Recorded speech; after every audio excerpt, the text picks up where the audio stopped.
당뇨병 환자에게 가장 좋은 아침 식사가 무엇인지 저 스스로 직접 알아보고 싶었습니다. 지난 4주간 저는 인기 아침 식사 음식 20가지 이상을 먹고 각 식사 후 혈당을 측정했습니다. 저는 내내 연속 혈당 측정기를 착용하고 있어서 각 식사가 저에게 어떤 영향을 미치는지 정확히 알 수 있었습니다. 그리고 우승 메뉴가 바로 이 접시에 있습니다. 그게 무엇인지 보여드리기 전에 테스트한 아침 식사 음식을 세 그룹으로 나누겠습니다. 빨간 그릇엔 혈당을 많이 올린 음식이 있습니다. 노란 그릇엔 혈당을 적당히 올리는 음식, 초록 그릇엔 혈당에 부담이 적은 아침 식사가 담깁니다. 그리고 분명히 말씀드리지만 저는 의사는 아니지만 거의 40년 동안 당뇨병과 함께 살아왔고 실제 경험이 아주 많습니다. 서양에서 가장 흔한 아침 식사부터 시작해 봅시다. 바로 시리얼입니다. 이건 만들기도 쉽고 저렴하며 솔직히 저도 대학생 때 꽤 자주 먹었습니다. 하지만 우유와 함께 먹는 시리얼 한 그릇에는 빠르게 소화되는 탄수화물이 약 75g 들어있고 식이섬유와 단백질은 거의 없습니다. 그래서 제 혈당이 아주 빠르게 데시리터당 250mg 이상으로 올라간 것도 놀랄 일이 아니었습니다. 인슐린을 같이 맞았음에도 불구하고 말이죠. 그래서 시리얼은 빨간 그릇에 담깁니다. 이제 인기 아침 식사인 달걀로 넘어가 보겠습니다. 이번 실험에서는 올리브유, 토마토, 시금치, 페타치즈를 넣고 달걀 3개로 오믈렛을 만듭니다. 이 음식은 정말 빠르고 쉽게 만들 수 있지만 영양적으로는 시리얼과 매우 다릅니다. 이 오믈렛은 25g 이상의 고품질 단백질, 거의 없는 탄수화물, 약간의 식이섬유와 건강한 지방이 포함되어 있습니다. 이 오믈렛을 먹었을 때 혈당이 안정적이었고 CGM 그래프도 거의 평평했습니다. 1시간 반쯤 뒤에 조금 올라간 것 뿐이었습니다. 이게 아침에 제가 원하는 결과입니다. 그래서 계란은 꼭 초록색 그릇에 들어가야 합니다. 솔직히 인슐린이 꼭 필요한 당뇨병 환자는 오믈렛을 먹을 때도 인슐린이 필요할 수 있습니다. 하지만 제 경험상 식사 후 1시간쯤 지나서 단백질로 인한 혈당을 조절하기 위해 아주 소량의 인슐린만 필요합니다. 다음은 오트밀입니다. 이건 호불호가 갈리죠? 많은 사람들이 오트밀이 무조건 몸에 좋다고 생각하죠. 또 어떤 사람들은 오트밀이 혈당을 급격히 올리는 음식이라 무조건 피해야 한다고 생각합니다. 솔직히 말해서 둘 다 틀렸어요. 오트밀은 조리 방법에 따라 달라집니다. 저는 식이섬유가 풍부하고 채소 가공된 오트밀을 사용합니다.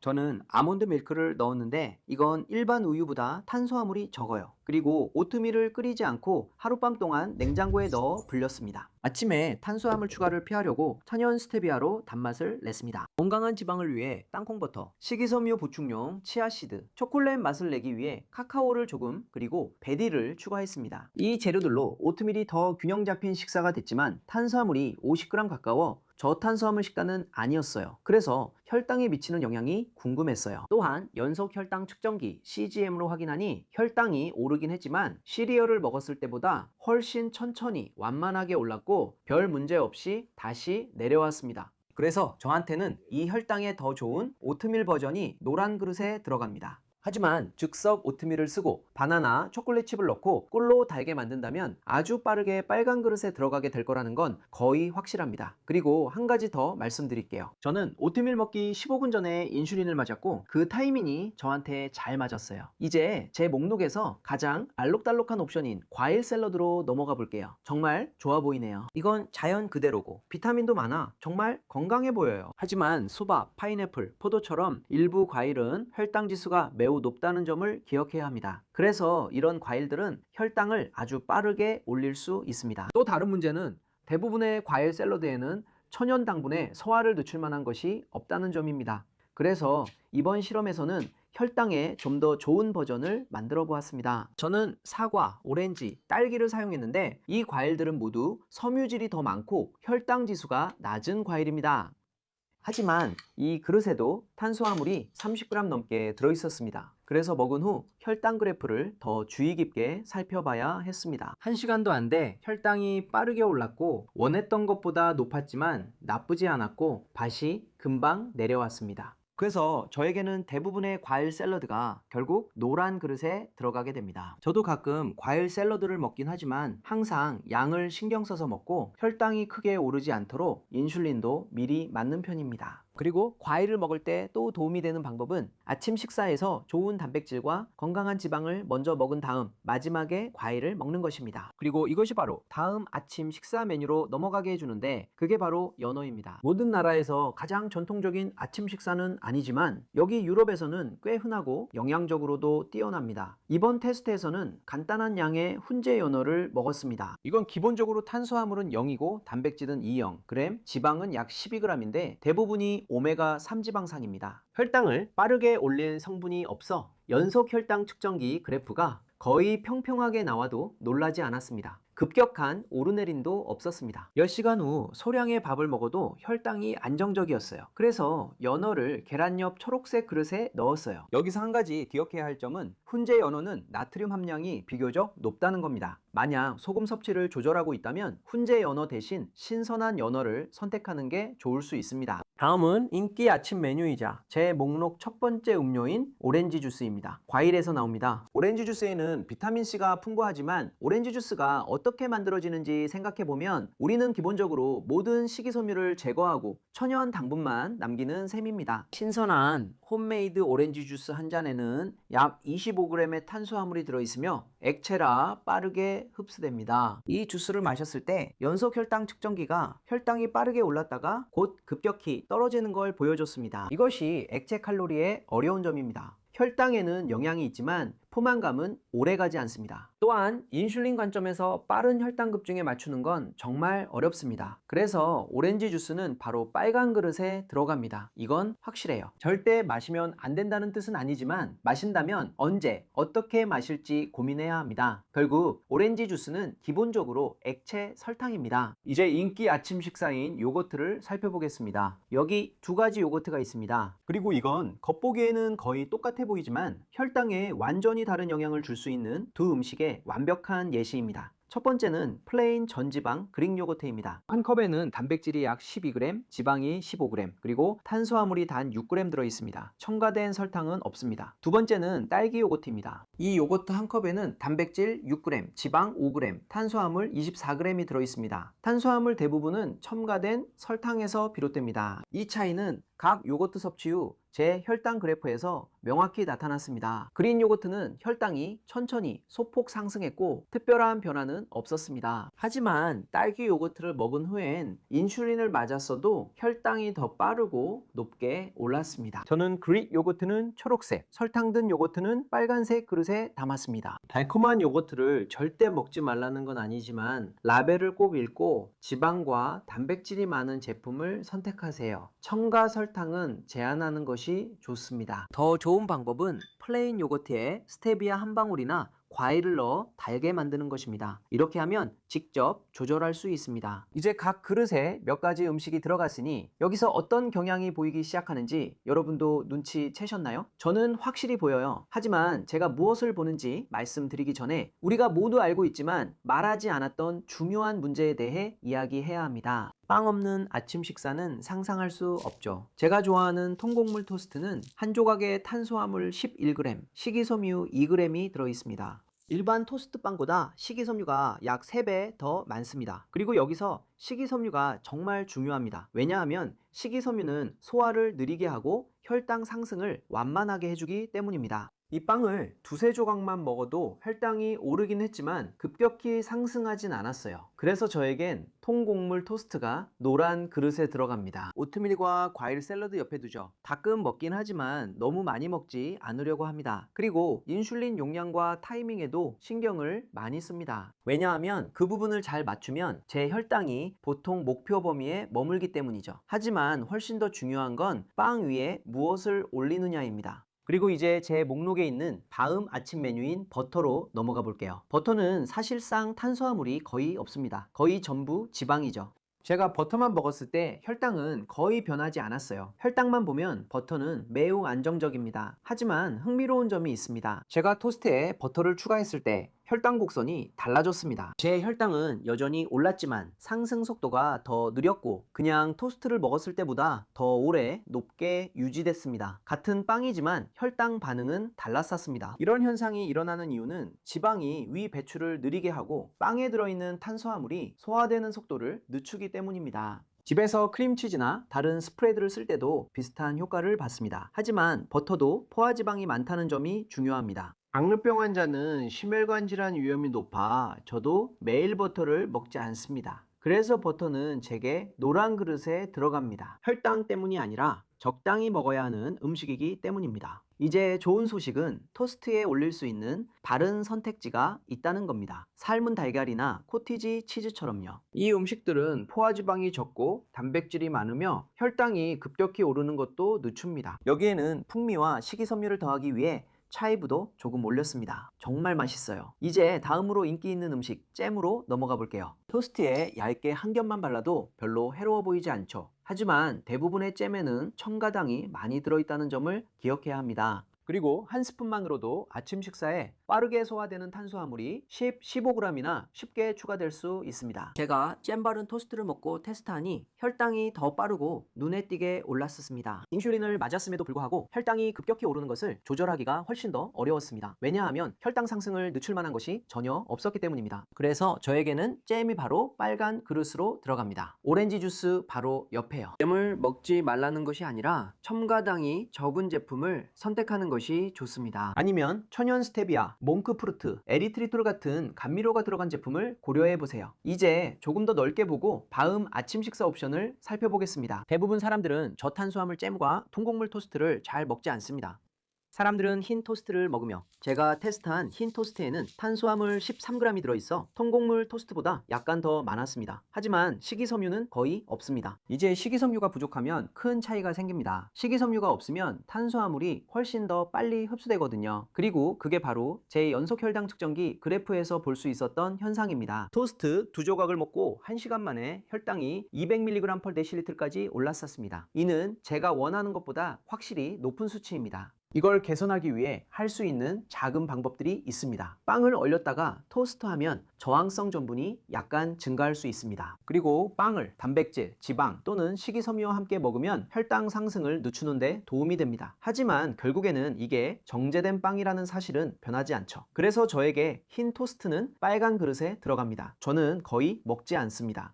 그리고 만약 먹게 된다면 저는 양을 적게 하고 혈당이 급격히 오르는 것을 막기 위해 15분 전에 인슐린을 맞습니다. 이 실험 시점에서 저는 이미 12가지가 넘는 아침 식사를 테스트했고 흥미로운 점이 나타나기 시작했습니다. 제 혈당을 안정적으로 유지시켜준 음식들은 모두 공통점이 있었습니다. 이제 중요한 통찰은 단백질, 건강한 지방, 식이섬유가 풍부한 식사가 혈당을 안정적으로 유지해준다는 점이었습니다. 탄수화물만 먹을 때마다 제 혈당이 급격히 올랐습니다. 하지만 실험이 계속되면서 혈당에 특히 좋은 몇 가지 식사가 더 눈에 띄었습니다. 첫 번째는 아보카도로. 아보카도는 아침 토스트를 업그레이드하는 똑똑한 방법입니다. 이 버터 같은 과일은 건강한 지방과 식이섬유가 풍부합니다. 아보카도 반 개에는 약 9g 탄수화물 중 7g이 식이섬유입니다. 게다가 아보카도는 혈당 지수가 매우 낮아서 혈당에 미치는 영향이 거의 없습니다. 개인적으로 저는 신선한 아보카도의 맛을 정말 좋아합니다. 저는 항상 아보카도를 먹는데 먹을 때마다 혈당이 거의 변하지 않습니다. 제가 토스트에 아보카도를 추가했을 때 그냥 흰빵만 먹었을 때보다 혈당 곡선이 훨씬 더 부드럽게 나타났습니다. 지방과 식이섬유가 혈당 급증을 확실히 많이 늦춰줬습니다. 저는 아보카도를 초록색 그릇에 넣습니다. 거의 모든 아침 식사를 쉽게 업그레이드할 수 있는 방법이죠. 이제 아침 대표 메뉴인 베이컨을 살펴보겠습니다. 이건 논란의 여지가 있는데 혈당 관점에서 보면 베이컨은 사실 매우 안정적입니다. 탄수화물이 거의 없고 대부분이 지방에 약간의 단백질이 들어있습니다. 그리고 제가 베이컨 몇 조각을 먹었을 때 연속 혈당 측정기의 그래프는 거의 평평하게 유지됐습니다. 몇 시간 후에 작은 쌀밥을 먹었을 때도 마찬가지였죠. 큰 혈당 급증도 큰 하락도 없었습니다. 그래서 혈당만 본다면 베이컨은 쉽게 초록색 그릇에 들어갈 수 있습니다. 하지만 아침 식사는 단순히 혈당만이 전부가 아닙니다. 베이컨은 가공육이고 포화지방과 나트륨 함량이 꽤 높습니다. 그래서 저는 사실 베이컨을 자주 먹지 않습니다. 그래도 비슷한 걸 먹고 싶을 때는 보통 나트륨이 적은 칠면조 햄을 선택합니다. 맛도 여전히 좋고 확실히 심장 건강에는 더 좋은 선택이죠. 그래서 저에겐 베이컨이 노란 그릇에 들어갑니다. 혈당엔 좋지만 저는 가끔만 먹어요. 하지만 다음은 모두가 일요일 아침에 먹는 걸 좋아하는 아침 식사입니다. 팬케이크죠. 그리고 여기서부터 흥미로워집니다. 흰 밀가루, 우유, 달걀, 설탕으로 만든 일반적인 팬케이크 한 접시에는 빠르게 소화되는 탄수화물이 약 100g이나 들어있을 수 있습니다.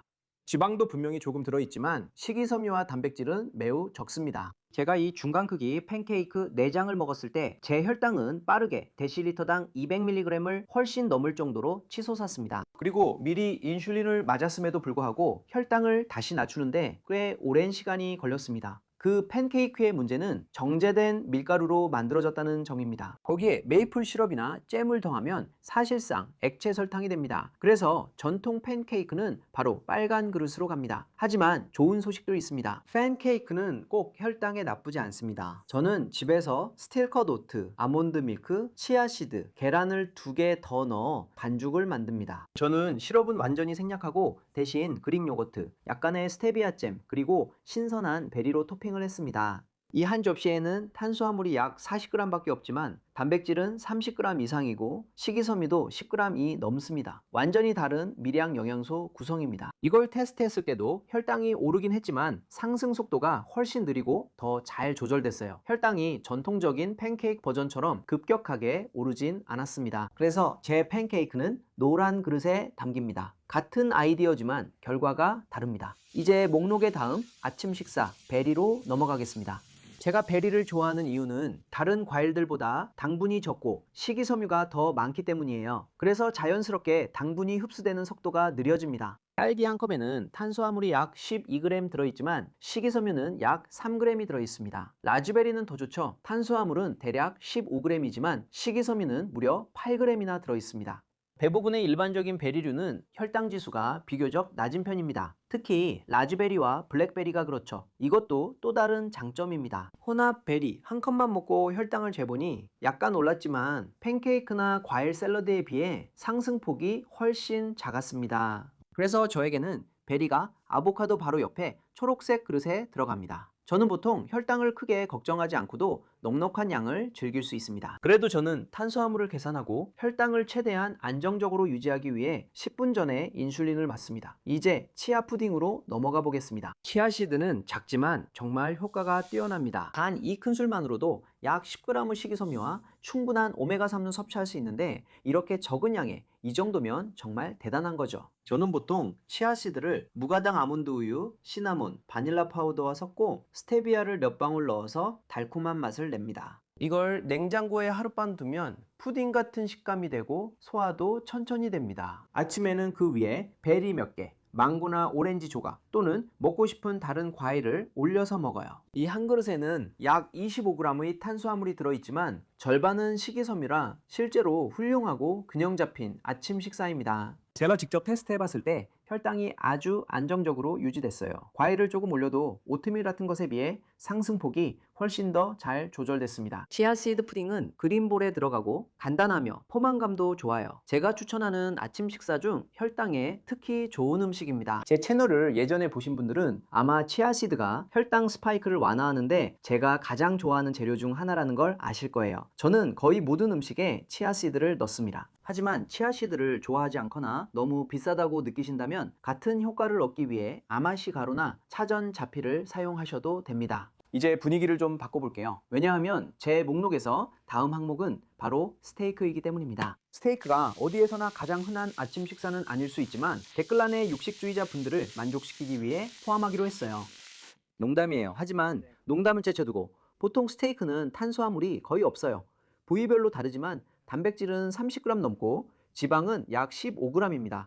확실한 저탄수화물 선택이죠. 스테이크만 따로 먹었을 때 연속 혈당 측정기 그래프는 처음에는 거의 완전히 평평했어요. 하지만 몇 시간 후에는 단백질이 서서히 포도당으로 전환되면서 혈당이 다소 오르는 걸 볼 수 있었어요. 저는 스테이크를 먹을 때 이런 혈당 반응이 자주 나타나요. 그래서 저는 이렇게 단백질이 많은 식사를 한 후에는 보통 1시간쯤 지나서 인슐린을 소량 투여해서 혈당을 더 안정적으로 유지합니다. 하지만 전반적으로 스테이크는 당뇨병을 앓고 있는 대부분의 사람들에게 매우 예측 가능하고 관리하기도 꽤 쉽습니다. 그래서 저는 스테이크를 녹색 그릇, 치아 푸딩 바로 옆에 넣었습니다. 여기서 한 가지 주의할 점은 부위에 따라 스테이크가 포화지방이 꽤 높을 수 있다는 것입니다. 저는 기름기 적은 부위를 골라 매일 먹지는 않습니다. 우승자 공개 전 우리가 가장 자주 먹는 아침 메뉴인 커피를 이야기해야 합니다. 저는 커피를 정말 많이 마시는 편이고 아마 적정량보다 더 많이 마시는 것 같습니다. 하지만 어렸을 때는 커피에 설탕과 우유를 넣어서 마시곤 했어요. 커피 한 잔에는 약 15g의 탄수화물이 들어있어 혈당이 빠르게 오릅니다. 때로는 데시리터당 100mg까지 오르고 미리 인슐린을 맞지 않으면 그렇습니다. 놀랄 일은 아닙니다. 하지만 문제는 탄수화물이 전혀 없는 블랙커피로 바꾼 후에도 연속 혈당 측정기에서 흥미로운 점을 발견했다는 겁니다.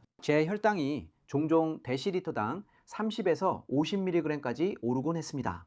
이건 카페인이 제 몸에서 혈당을 올릴 수 있는 호르몬을 자극할 수 있기 때문인데 특히 아침에 그렇습니다. 이제 저는 커피 자체가 꼭 문제가 된다고 생각하지는 않지만 타이밍이 중요하다고 생각합니다. 그래서 커피를 노란 그릇에 넣은 거예요. 저한테 가장 잘 맞는 방법은 그냥 일어나자마자 커피를 마시지 않는 거예요. 그리고 저는 보통 커피를 따르자마자 혈당이 급격히 오르는 것을 막기 위해 아주 소량의 인슐린을 맞아요. 이제 드디어 우승자를 공개할 시간입니다. 그리고 제 실험을 되돌아보면 가장 좋은 결과를 보인 아침 식사들은 항상 공통점이 있었어요. 그 아침 식사들은 적당한 탄수화물과 함께 충분한 단백질, 식이섬유 또는 건강한 지방을 포함하고 있었어요. 그래서 공정하게 말하자면 이 실험의 진짜 승자는 지금 제가 보여드릴 한 끼 식사만이 아닙니다. 사실은 바로 그 간단한 공식에 맞춰 아침 식사를 구성하는 것이죠. 제가 초록색 그릇에 담았던 음식 위주로 구성하는 거죠. 제 기준에서 이 공식에 가장 잘 맞는 접시는 이렇게 됩니다. 야채 오믈렛, 통곡물빵 한 조각에 아보카도를 얹고 옆에 베리를 조금 더 곁들인 식사입니다. 그런데 사실 베리만이 이 완벽한 접시에 올릴 수 있는 유일한 과일은 아닙니다. 최근 인기 과일을 모두 테스트했는데 10가지 넘는 과일 이 초록색 그릇에 담겼습니다. 그러니까 여기를 클릭해서 다음 영상을 보시고 어떤 과일이 혈당에 가장 좋은지 알아보세요. 그 영상에서 뵙겠습니다. 차오!